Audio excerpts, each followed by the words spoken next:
Thank you for coming to Hare Krishna Valley. My name is Keshava. I live here at Hare Krishna Valley. And this is my sidekick, Don Nitai. Together we help to run this place, Hare Krishna Valley, with my good wife, Atuya, our friends George, Mahalakshmi. There's a small crew who help here. Our Wolfer friends. Thank you for coming from Belgium. So today we can answer some questions. If anyone has any questions about spiritual life, about the meaning of life, about deeper questions, then we can try to give some answers, some clarity on things. So does anyone have any questions they would like to ask about spiritual topics?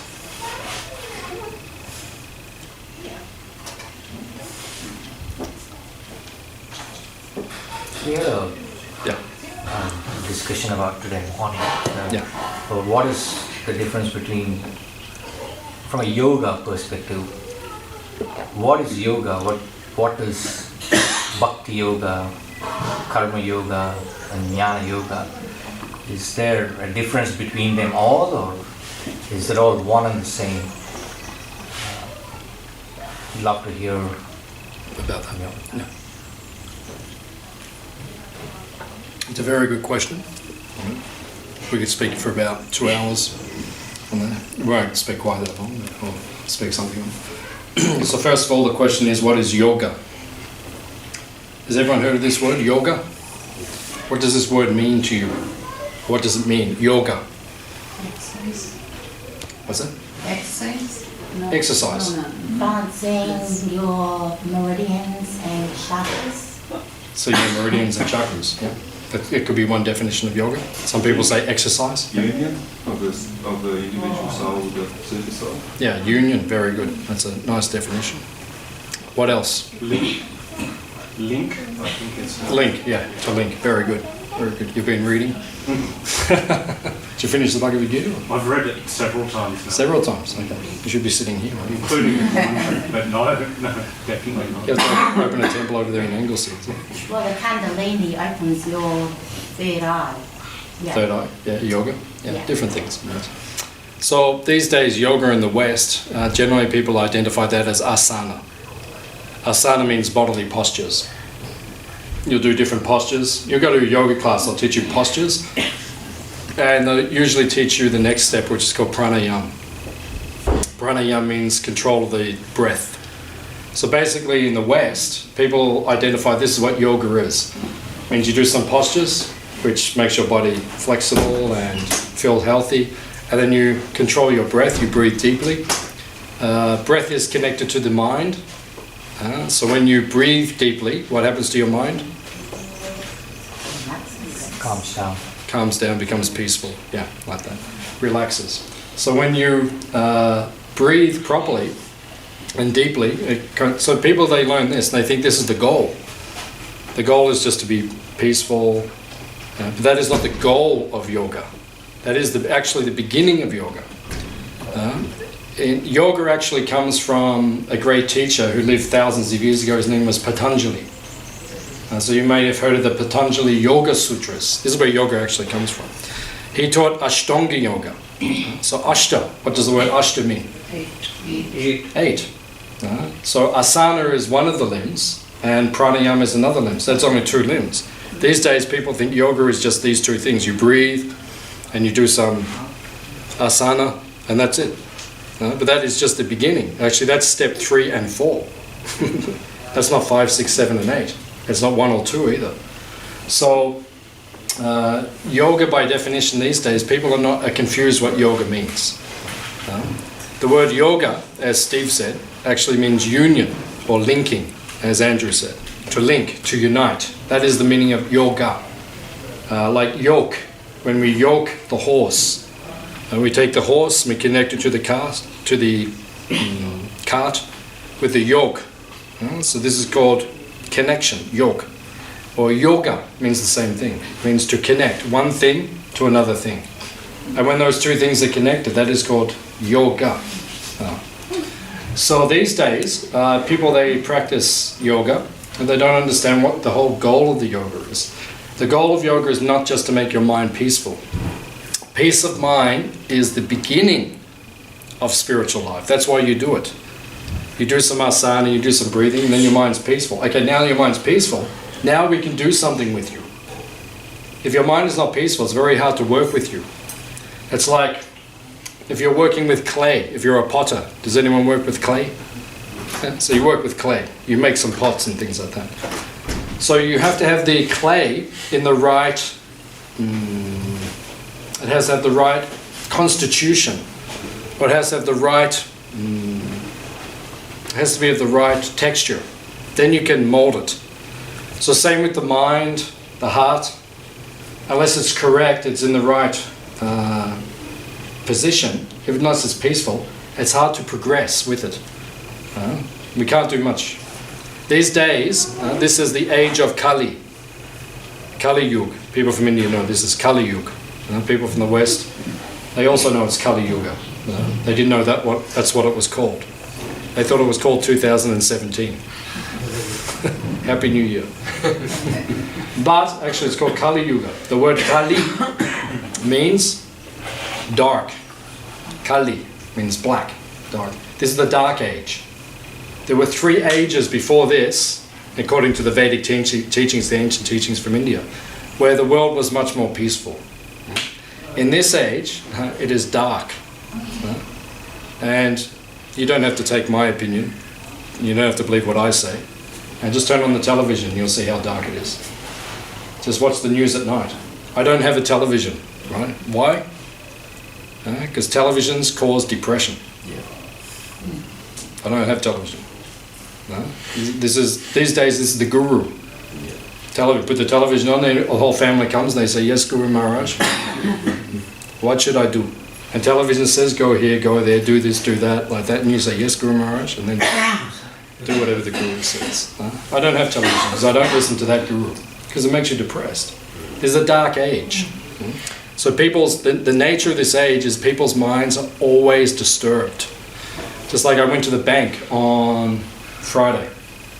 I had to drop some money into the bank. We did some catering job in Torquay. Had some money, so I put it into the account, send it to our temple in Melbourne. So I walked in the bank and I forgot the number for the account. So one man, it was a line.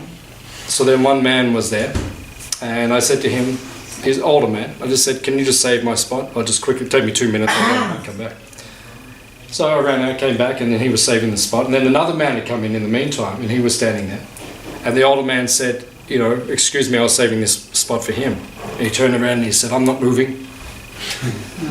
He got totally aggressive. So I said to the old man, just let him go. That's okay. His mind is disturbed. We can't do anything with him. Because his mind is too like this. This is what it's like in this age. We can't do anything with people. I can speak all this spiritual knowledge, but people can't understand it because their minds are so crazy. And they think unimportant things are important. They think things which are not important are very valuable or very important. And when people are thinking like that and they're acting like that, you can't do very much with them. So in this age of Kali, people are always disturbed. So they do some yoga, they go to some yoga class, they do some breathing, they become a little bit peaceful and they think that is the goal. That's not the goal, that's just the beginning. Peace is just the beginning. But yoga means to connect to the Supreme, our source, the origin of everything. In our Vedic teachings we say Krishna. We believe God is a person. Hands up here if you're a person. Okay, I've got about half the audience. The other half I'm not sure what you are, but we'll feed you anyway. I don't know where it goes or anything, but it's we're people, right? That's just basic understanding. We are people. So God is also a person. He's not just a light or an energy. He's a person. But what does he look like? You need someone who can tell you. What does he look like? According to the ancient teachings of India, he looks like this. He's a bluish cowherd boy. Believe it or not, that's your choice. But why is he a bluish cowherd boy? Because I've thought about this for many, many, many years. And it makes sense to me. Yes, I would be a cowherd boy also. Imagine you didn't have to work ever again. Imagine if you lived in a world where everything was free and you did not have to work, and you can spend all day on the bank of the river with the cows and with Krishna, with God, just having a picnic. Hands up if you would like that, opposed to working in Collins Street. Okay, so this is our choice, because originally we were living with Krishna, with God, in the spiritual world, but then we broke off, we were the rebels, we left, and we came here to Denmark. And we landed in Denmark, away from Krishna, right? And now we're trying to enjoy ourselves. The goal of life is enjoyment, but you can't enjoy so much in this world. It's not designed for enjoyment. We left the spiritual world where everything was happy. You came to this material world, which is Dukhalaya and Dukhalaya. Just like in India you have Himalaya, means the place of the mountain, Himalaya, up the northern side. Dukhalaya means the place of dukkha, misery. That's where we are now. Krishna said, okay, you go. You want to be away from me? No problem, go. But then when we got here, we say, well, wait a minute, it's not that good. My car breaks down. And my wife isn't always nice to me. Not my wife, I'm not saying. But sometimes things don't always work in the material world. We came here to enjoy, but we're not having such a good time. Does anyone know what I'm talking about here tonight? Okay, one or two people. So in this material world we left Krishna, we left God, we came here. And then, in this dark age, when we just become a little bit peaceful, we think that's the goal, but the goal of yoga is to reunite with Krishna. Now, how do you reunite with Krishna? In other words, how do you unite with anyone? How do you develop a friendship with anyone? We want to become friends with Krishna, friends with God. Krishna says in Bhagavad Gita to Arjuna, I'm speaking this to you, Bhaktosi me sakacheti. Because bhakta, you have devotion or love for me, and sakha, you're my friend. You can only exchange something intimately with a friend. You don't tell your enemies your confidential secrets in your heart. Right? Only when someone is a close friend, sukrit. Krishna says in Bhagavad Gita, Bhaktaram jagatapasam, Savaloka maheshwaram, Suridam, Savabhutana. Surit means your closest friend. Krishna says, Savabhutanam, I am the friend of everyone. So when we are friendly towards Krishna, then he reveals himself to us. That's the goal of the yoga. So how do we connect with Krishna? Through seva. You have to do something. If you love someone, you have to do something for them, isn't it?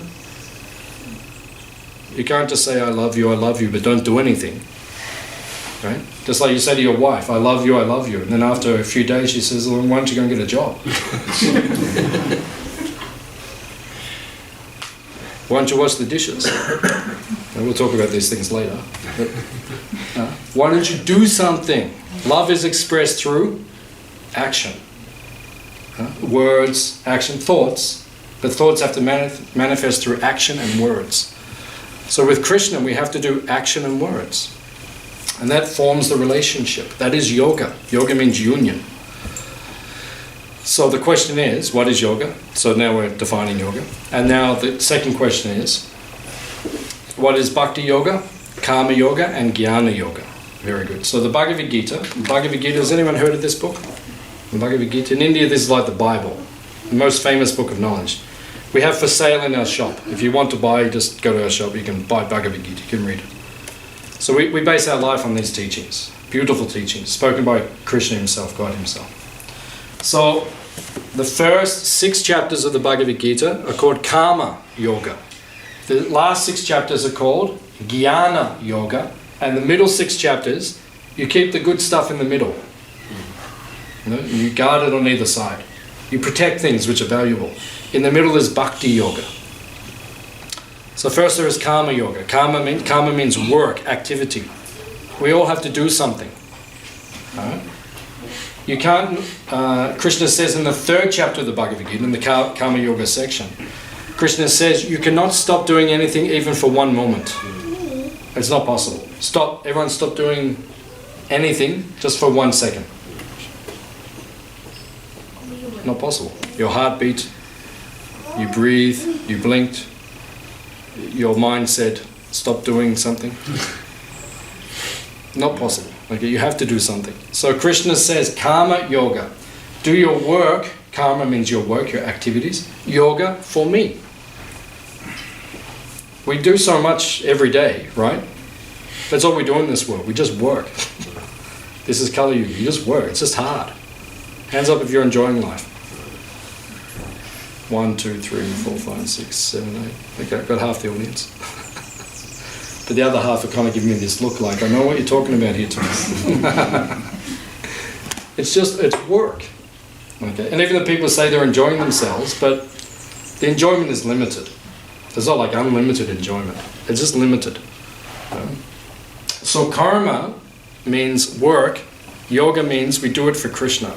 We do so much in this world. Just like there's one great teacher from the past in our tradition. His name is Madhvacharya.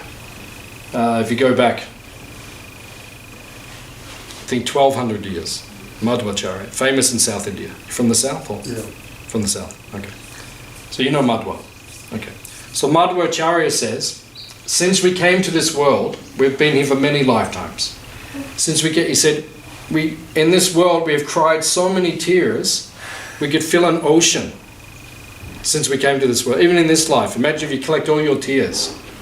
Oh, she doesn't love me anymore. Oh, I lost my cat. All the things in your life. So you collect all those tears. Then you go through every life and collect all those tears. He said you could fill an ocean. But he said you did not cry one tear for Krishna. So we work so hard in this world for everything except Krishna. Except for the person who's really important.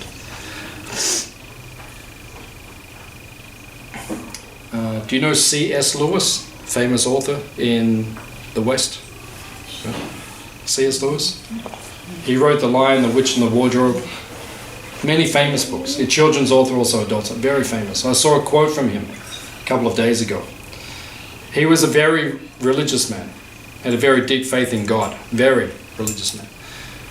So he said, you can look for happiness everywhere in this world.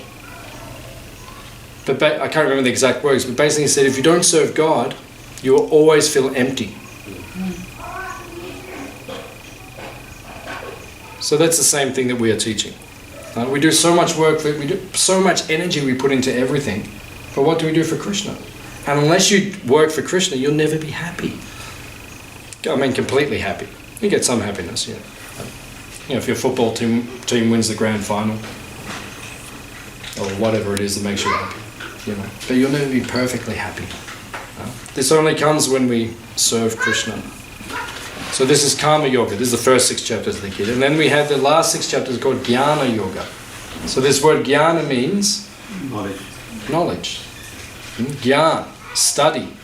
And when we study the books very carefully, what is the goal of the study? If you read all the books, what is the goal of it? Learn from it. Yeah, to learn. Yeah, any study we do. We can study maths, we can study science, we can study law, we can study medicine. It's to learn. But when we're talking about spiritual knowledge, what is the ultimate goal? Why do we study the knowledge? We don't just read the book so we can... For wisdom and to be one with all. For wisdom and to be one with all. One with? One with all.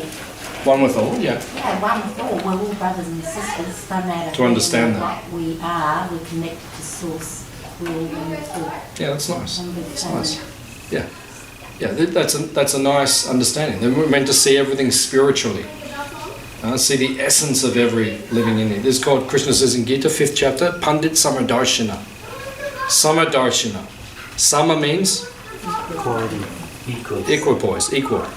Sama means I see you all equally. Sama.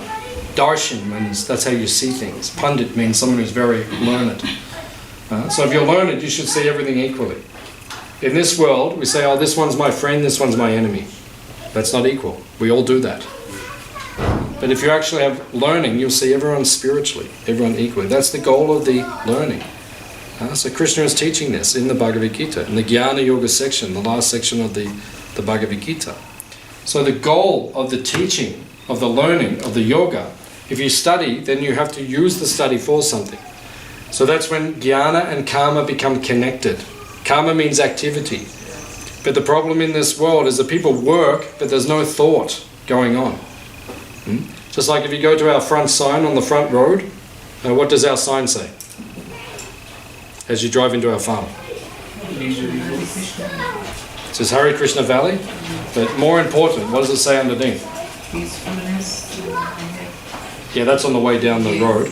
Yeah, we have all the quality. If you go back to the front sign, Hare Krishna Valley, but what's the motto? To leave your ego. No, the sign before that. 40 kilometers. Yeah. Simple living.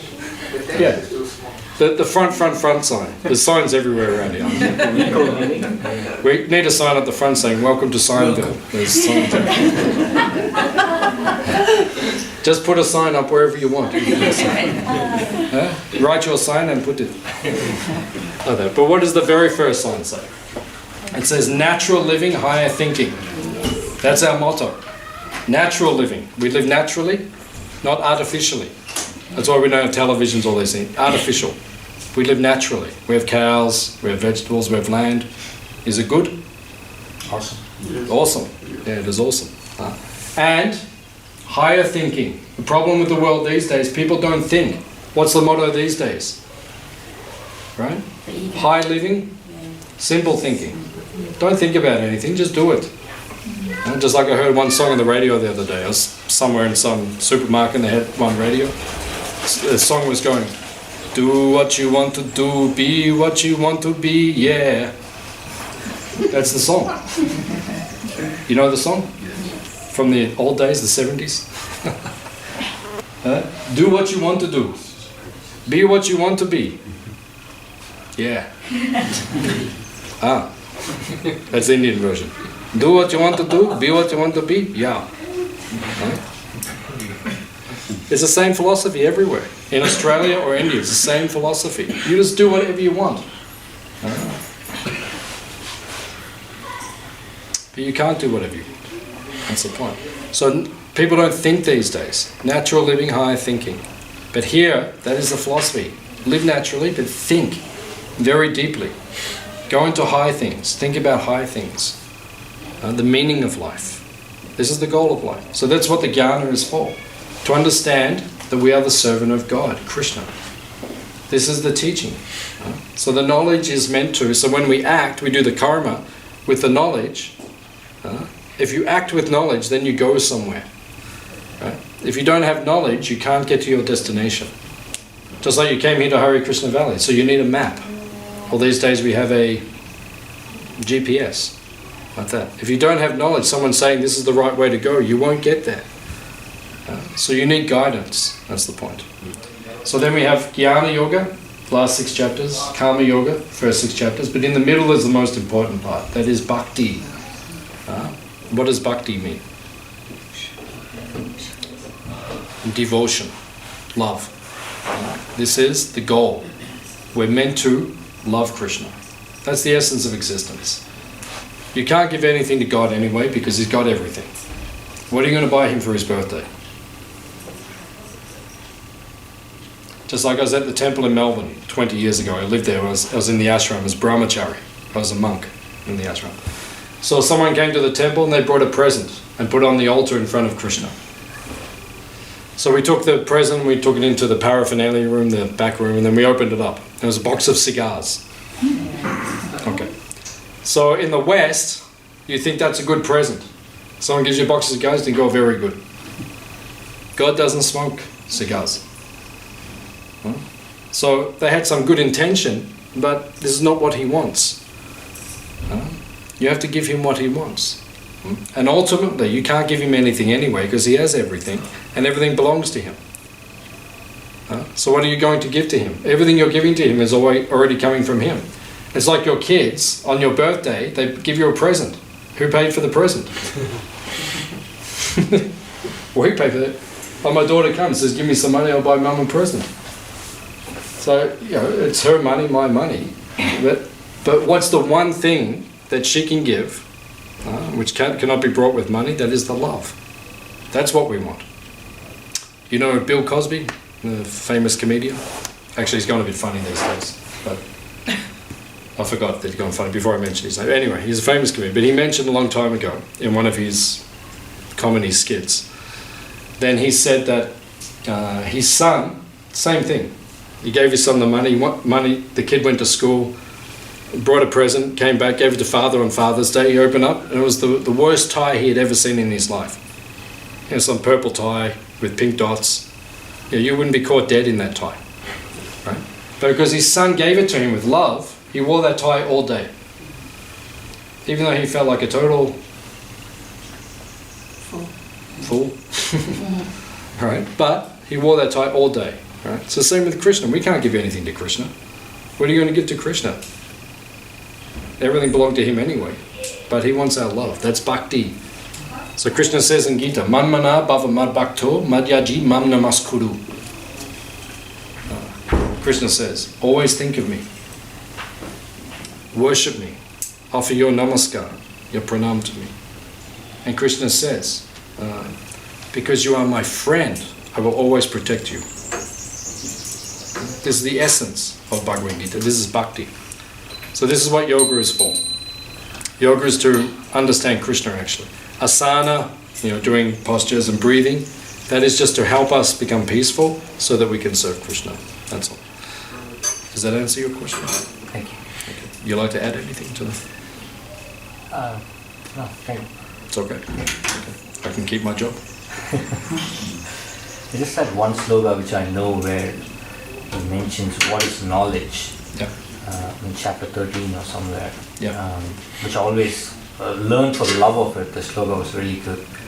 He says, Amanitvam, Adamhitvam, Ahimsa, Shanti, Arjavam. And he goes on to say The qualities. And includes Maichananya Yogena Bhakti Avyabhicharini, the unalloyed devotion as a part of knowledge as well, in explaining what is knowledge. Yeah. Something stuck in my mind. Yeah, he lists the qualities that we should develop of a godly person. And then chapter 16 he does it again. He gives another list. Divine and demoniac natures. Like that. Sura Asura. So he says these are the good qualities you should have, and avoid these other qualities. And then he said 3 qualities are the gateway to hell. Hell is not a place where you live forever, but hell is suffering in a future life because of your bad activities. But he said the 3 things that lead you there is lust, anger, and greed. If you're greedy, lustful, or angry, good luck.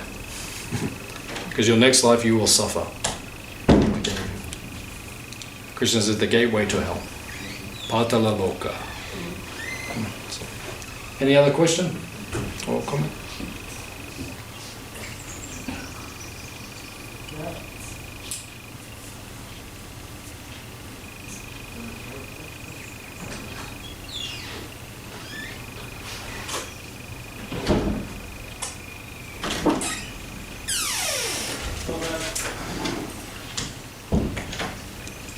Anything? I find it fascinating, I must say, that in the Christian tradition, the really absolutely key commandment was love God with all your heart, soul and mind, and it's very, very similar to the Gita in that sense. Yeah, we haven't told the whole world yet, but Jesus was actually a Hare Krishna. It's actually a fact because it can't be proven. Archaeologically, we can't prove it, but there is evidence to suggest in the Bible between the age of 12 and 30, there's no mention of his life. If you read the Bible, Jesus, up to the age of 12, there's some story, and then suddenly he's 30. So we call these the lost years of Jesus. So people say, where was he? So there's one book which is very famous called the Aquarian Gospel, which speaks that the whole 18 years he went to India and he toured around India and he learned these things because the philosophy is the same. So it appears that everything he learned was the same as what's taught in India. So we can't prove it, but there's strong evidence to suggest he may have been in India at that time.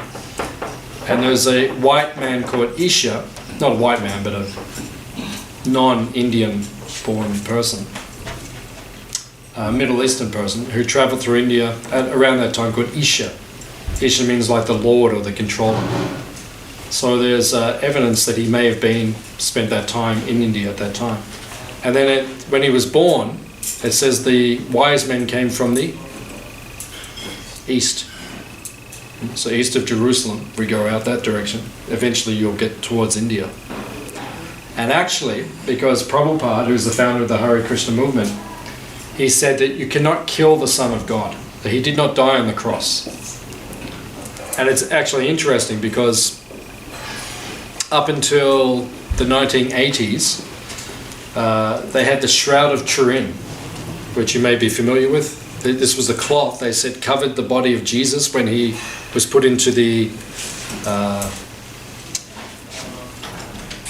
grave, where he was placed. So they had that cloth, and up until the 1980s, they used to bring that cloth out once a year, and thousands of people would come to circumambulate and to see that cloth. Actually, the shroud that covered the body of Christ himself, 2,000 years ago. But then it was carbon dated, and they said, no, it's a fraud. It wasn't actually from that age. But I heard, unofficially off the record, the reason that they put it away was because when they carbon dated it, actually it was correct, it was that time, but the wounds were flowing. In other words, there wasn't a dead body. The wounds were still flowing. And it actually says in the Bible, a lot of things were removed from the Bible, especially by Constantine in the 3rd century. A lot of things were removed from the original work, reincarnation and those things.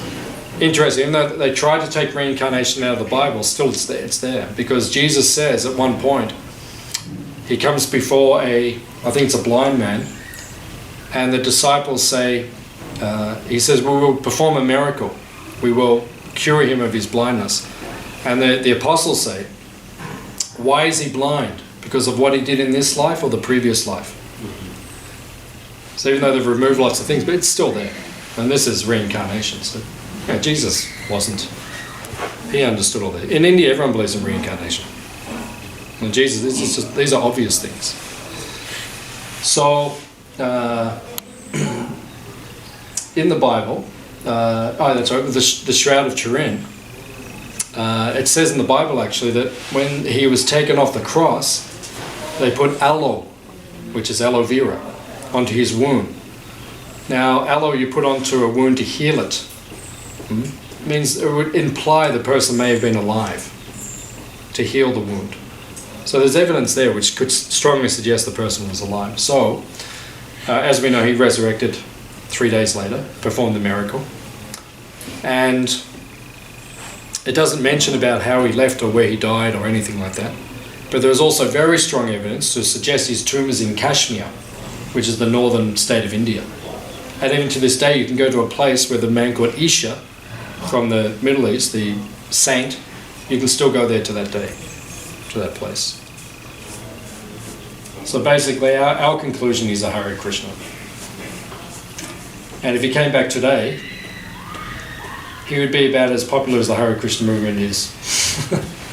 You know, it's got some popularity, but it's not taking over everything. And I think Jesus, it would be exactly the same. I mean, you look back in those days, he could only attract a small following. Because if he came back now, he'd be telling everyone exactly what we're telling them. They don't like to hear it. So in our opinion, yeah, he's our guru actually. Because Prabhupada went to a church in Melbourne. And when he walked in, there's a statue of Jesus, and Prabhupada bowed like that. And Prabhupada said, he is our guru. So that's how we see him. And if he was living in Melbourne, he'd go to Gopal's every day. Of course, we give him everything for free. Back then he was a carpenter, this time he might be a lawyer or something. I don't know. You like to add anything else?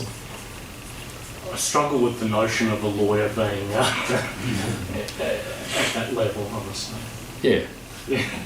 Yeah, maybe he'd be a carpenter again, I'm not sure. So how do you Yes, madam. find with the Buddhism? Because Buddhism is a way of life, and what you were saying, Buddhism is looking out for each other, living by love, like the karma. Karma is the laws of the universe. Like how do you, because Buddhism has their own temples and have their own symbols too, but really there's one God, and how everybody, I believe how everybody resonates, how they resonate themselves from their own heart, because we are all one and one God. And in the end it is all one, from one God. So there's so many temples and there's so many religions, and I've had my experience in some religions and I find it very binding, very conforming, you're not a free spirit. Everyone's going to be a free spirit. And everyone has their own will. And we choose to. But if we choose God's will over our self-will, that's when we find that life, that love, that peace, that unity, that harmony coming through, channeling through us. So we can channel that out to our brothers and sisters, even though you get rejected, even though they're closed off. But if you flow, just have that channel flowing, that river flowing. These ones, it's just been like a lifeline. Once you have been opened up, but you have to deal with the pains and the emotions and the hurts deep down inside ourselves, our karma, what we have to take in from the karma, the hurts we dish out to others. That's how I see it. We have to really facing ourselves for that new, higher self to come alive within. And there's so many temples, and I find myself now, the beach, the book, like out in nature is my temple. And and talking to, I just feel so connected. Yeah, because all of the great teachings of the world, ultimately they come from one source. Exactly. It's like, same as what Andrew was saying. It's so similar. Yes, very. And Buddha appeared in Gaya. Gaya is in India. And for a period of time, Buddhism was the main religion in India. But then it was driven out. That's why now you don't see Buddhism in India so much. It's more in the outskirts. Sri Lanka is Buddhist. Tibet. It was driven out as these were when different kings came. The king, Ashok, the king Ashok, 3,000 years ago, he was a Buddhist. So then the whole of India became a Buddhist colony. But then in due course of time, when another king came and he was Hindu, then Buddhism was taken. But if you look at the essence of the teachings, basically they're the same. Buddhist philosophy is similar. But still there is slight differences. Slight. Because that connection to the higher power flows through. When we talk about the higher power, we have to have clear definition. It's like when you have the television. In the old days, you had to tune it. So you had to carefully, remember the old televisions? You had to take half an hour just to get the picture, to get the clarity. These days, everything just automatic. So in the same way, to understand God, there needs to be clarity there. Because in Buddhism, they don't actually believe in God. They believe in nirvana, which actually means nothing. It means void. So it's a little bit different. The way they live is similar to us, but their goal is a little... So we need to have clarification of the goal. And understanding what the goal is, that's the point. Because when you leave the farm today, if you turn right, you go to Winchelsea. If you turn left, you go to Lorne. And there's many variants, because there's many offshoots as well. So not all roads lead to the same path. You have to know exactly where you're going and what you want. So in Buddhism, they're similar. The way they live is similar, but their goal is not clear compared to ours. It's different. Their goal is nirvana, ours is Krishna. So we have to know what our goal is by study, by, as you said. Because like you said, you can find Krishna anywhere. You can find him on the beach, anywhere. Where if you're Krishna conscious, which is what the Hare Krishnas, that's what we practice. We think of God wherever we are. When we're on the surfboard in the ocean looking at the sun rising, you can think of Krishna. Like that. Yeah, so it's up to... The name, Krishna is the name of God. Everyone is source, God, higher power. Yeah. It's just like there's so many religions, so many names, but you know in your heart what resonates with you. Yeah, so you've got to find that resonation. Exactly. Yeah, it's like that. It's like, as you said, there are so many names, but it's like me, right? So my name's Keshava. So if you haven't met me before, you'll see me from a distance and you'll say, oh, that person, I've met him before, I met him down at the Nightjar market, like that. But what's his name? You know the person, oh, that's the guy, he's from the Hare Krishnas. Then you came in and said, oh, this is a guy, he lives here at the Hare Krishna Valley, he's the manager. And then what's his name? Because then that becomes personal. Then when you know the guy, next time you see me at the night, you say, oh, Keshava, how you doing?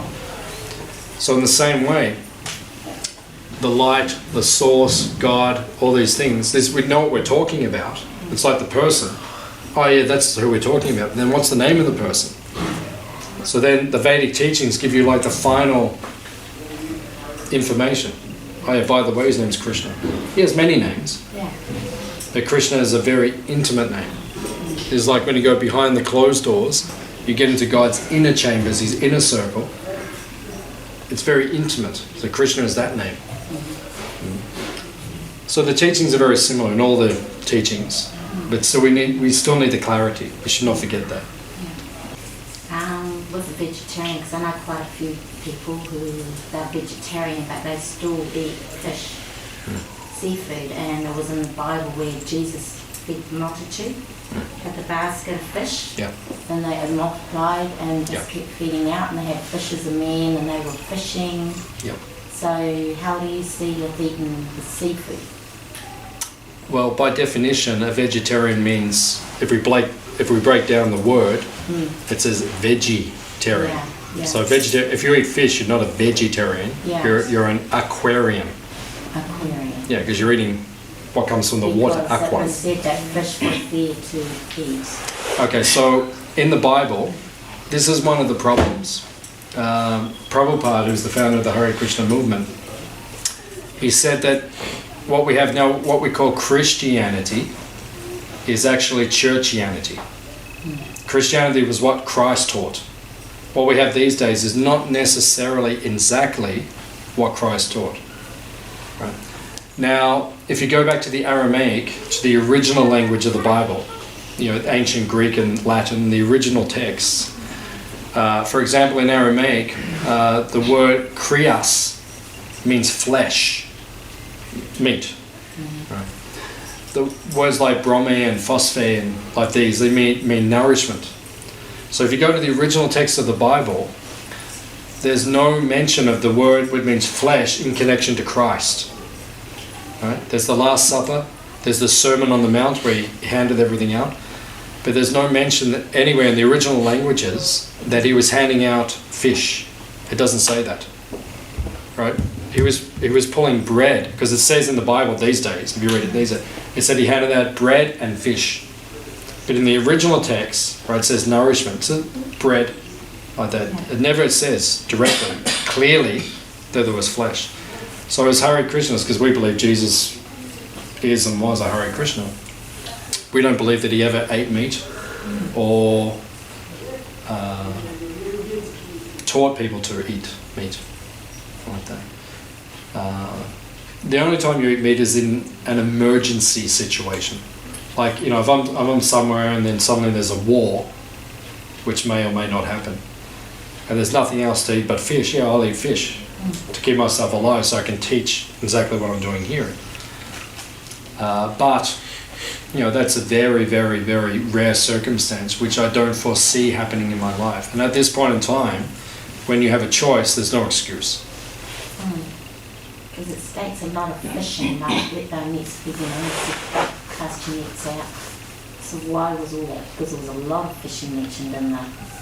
Because he was in Jerusalem, he was in the Middle East, Yeah, and the people he was teaching, their occupation, they were fishermen. yeah. So he said, okay, have a miracle. They threw the net out that side, poured it in nothing, and then he said, throw it out that side. Suddenly there's all these fish. And they said, oh, he walked on water. He did all these things. This is not the kind of thing, he had to do that to inspire them to follow him. So he was doing all these miracles and everything, just so people would say, oh, it's like Sai Baba here. You've heard of Sai Baba? He died a few years ago, you know, the haircut from India, like that. So he would do all the magic tricks. That's how he got so many followers. Like, and then there was like a ring or a necklace or something. But they have video footage where at one time, because he always wore the big kaftan, like the big, you know, like that. There's one footage where the camera angle, he pulls out a necklace from under a statue, and then he goes, like that. So it was all, Deception. yeah, it was deception like that. But when people do that, you know, start doing magic, everyone says, oh, like that. So same with Jesus, he had to do these things just so they'd start listening to him. You know, he's dealing with people who weren't very, you know, spiritually progressed, that's all. You know, they're fishermen and like that. Not that he was like a, you know, he didn't sit down and say, okay, what's for dinner tonight, fish fingers or, you know. He's the Son of God, he's not going to, you know, we know as Hare Krishnas, he wouldn't be eating like that. So. Any other points from what we have discussed? So I have one more question. So on that note on vegetarianism and eating meat, Yeah. there is a phrase in Bhagavad Gita where Krishna specifies, even as a dog eater who surrenders to me, I'll give him, I'm his, if he considers me as a friend. So is that means, whatever he means by that is the total surrender to Krishna.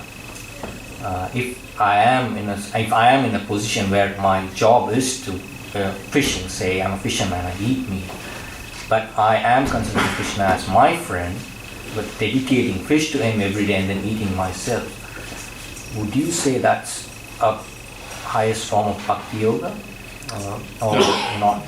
That's the lowest form of bhakti yoga. It's actually not bhakti yoga because the definition of bhakti is, what's the verse from Rupa Goswami? Anyabhilashita shunyam jnana kamadyanavritam anukuyena krishnanushilanam bhakti uttama. The definition of bhakti, it must be anukul. Anukul means you do it with a good intention. Like, I do something for you, but if I'm not really happy when I do it, it doesn't make you feel so good. So we do something for Krishna, it must be anukul, not pratikul. Anukul means you must do it. But it must be also anushilana, which means you have to do the right thing. Like I said before, someone gave cigars to Krishna, so that was not right. You don't go to the temple and put cigars. The heart was good, he meant well, but so he needs a guru. He needs someone to teach him what is right, what is wrong. So that he can serve Krishna properly. So Krishna says in the Bhagavad Gita, I don't touch the offerings which are made of the flesh. This is called tamagun, food in darkness. Krishna does not eat that. Patram pushpam phalam toyam yome bhaktya priyachchati. So Krishna says, I will take flowers, fruits, water, leaves, like that. He had the opportunity to say, you know, Big Mac and all those things. He didn't say like that. So it's well known. Anyone who's a Vaishnava, a follower of Krishna, we all know he doesn't eat meat. So you can say, well, you know, I eat the fish, I'm a fisherman, and then I offer it to Krishna with love because that's all there is. But Krishna doesn't eat it. He doesn't accept it. Even in the Bible it says God does not take those foods. No? So then if you are a fisherman, change your job. It's not like that's the only thing you can do. Change your job. Krishna will provide for you. He'll give you. If you have faith, Shraddha. So that's the faith that's important, that's just going to transform you. Yeah, of course. Because there are requirements or guidelines. So Krishna says you cannot eat meat and you cannot offer it to him. So therefore, because you cannot eat it and offer it to him, then you have to work your life out so you can do that. You can't say, I don't have any choice. You do have a choice, especially in this day and age. Okay, 2,000 years ago in Jerusalem, maybe something is there, but now, I mean, you just go to the supermarket, you can buy everything you want. It's like we're living in Swaga Loka now. Why do you live in Melbourne instead of Delhi? Because Australia is Swaga Loka. Why do all the Indians come here? What's the second biggest group that are coming into Australia at the moment? People from India.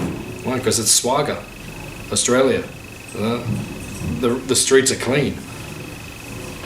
You can drive down the street without, 20 different things going in the way. Right? Horns aren't going all the time. That's why people come here. It's Swaga. And you write to your cousin and your auntie, come. You can make money. You can make money in 1 year that take you 20 years in India to make like that. So it's Swaga Loka. So we come here, but that's not the goal. You don't come here just to follow the Western people and do what they do. Eat the meat and do all these things. It's not. Then you lose your culture. Our culture is the Bhagavad Gita. This is your culture. I've accepted this culture through knowledge because my guru has taught me this is what I should do. So now I'm also doing. So we should understand what it is that Krishna wants. Otherwise, you say it's bhakti, I offer the fish with love, but Krishna says, but I don't eat it. You know Duryodhana? Mm-hmm. Okay, back in Mahabharata. So Krishna came, right? Duryodhana was there. So Krishna came to stop the war. Duryodhana, just give half. Pandavas, half the kingdom. Bharadvash, other half. Kauravas. No problem. Krishna's a peaceful person. No problem.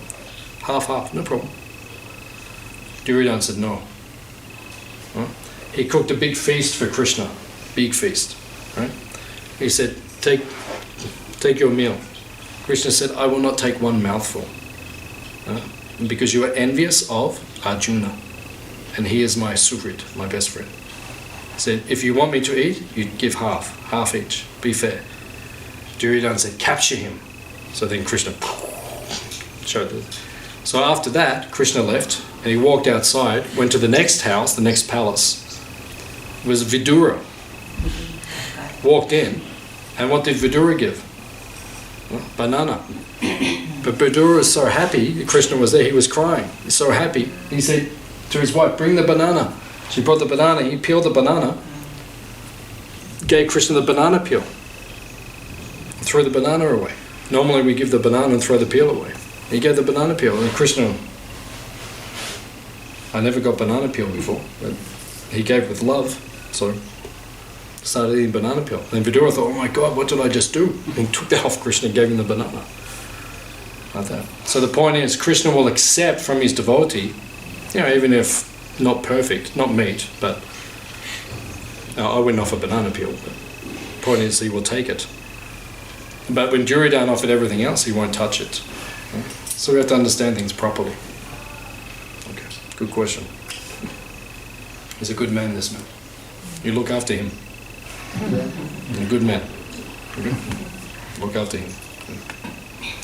Any other question? Yes, sir. So a butcher who works as his profession, he kills meat every day. Yeah. And if he doesn't eat meat, does that make him a good person? Once again, you have to define goodness. Okay, so he thinks he's a good person, but then there's just violence being committed. That's his living. Yeah, but I just spoke about that. I just said that. Yeah. Right? Change your job. It's not like that's the only job. No one's forcing you to be a butcher. There's Hare Krishnas who were butchers. When they found this knowledge, they stopped being butchers. I've got Hare Krishna friends who work in Coles, and they say to the boss, I'll work in the fruit and veg section, but I'm not touching the other stuff. Right? And the boss said, okay, no problem. So don't say there's no opportunities, or there's, if you say there's no other way, then that's just an excuse. And actually, the Vedas say 6 people are implicated, right?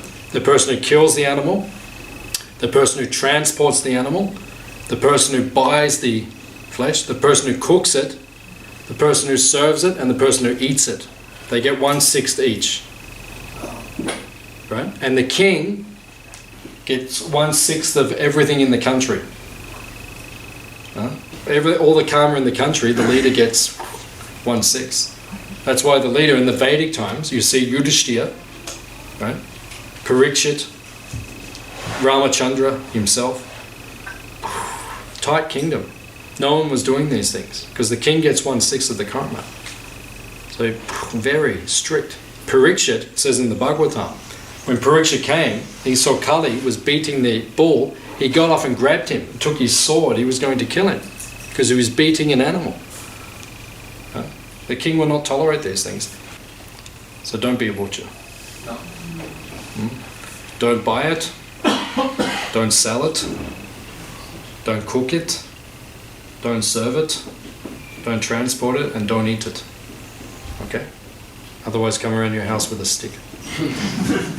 Like the old days in India. Everyone's sentimental these days. Oh, I eat meat, it's okay. You know, do it. Just be a nice person. What's a nice person? TK? Okay. One more question. Okay, be quick. About the 3 things which contribute to go to hell.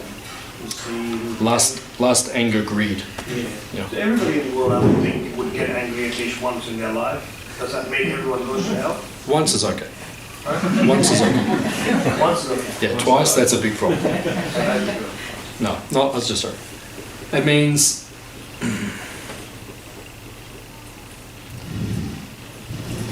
you have to learn to control anger. If you want to progress, you must control it. Right? Anger is caused by frustrated desire. Why do we become angry? Like you see a kid, right? Kids are easy to understand. If you want to understand adults, just look at kids, right? You take something from the kid, right? And the kid goes, becomes angry because you frustrated his desire. Right? And adults are exactly the same. Right? They're angry because their desires are not. So the point is, you change your desire. Stop desiring everything for me. Desire for Krishna. Then you don't get angry. Right? So you have to learn to control anger. Anger is in all of us. All of us become angry, that's there. But you have to learn to control it by purifying your desire. If you're too much into yourself, you'll always be angry. He said so people around the world, everyone's too into it, and then they're angry. You did this to me. Oh, that's it. Who cares? Just be humble and peaceful. And just like the other day, I said I was in the bank. And this man is becoming out. I was like, what?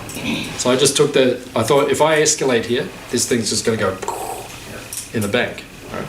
So I said, okay, you just have the spot, no problem. Done. Right? And then as he left, he said something to me. Just had to have the last, and then I thought, okay, just let it go. Just let it go. A little bit of anger was in my heart because I thought, who is this guy? But I just let it go. And then you can move on peacefully. Otherwise, your whole day you're disturbed. You're thinking about that guy, and then just let it go. That's his problem, not my problem. You can't change him, but you can change how you react to him. So anger can be controlled.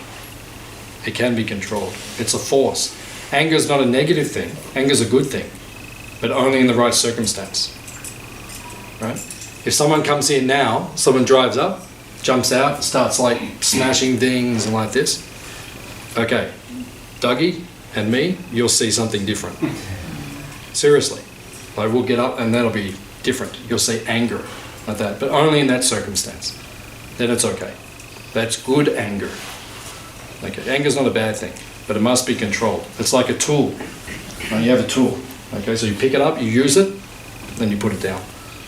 Like that. But if it controls you, okay, that takes you to hell. Lust, greed, anger, not controlled, hell. But when it's controlled, no problem. It's okay? Okay. Keep my job. One more week. Okay. Thank you very much. Is anyone hungry? Okay, no one's hungry. We'll see you next time.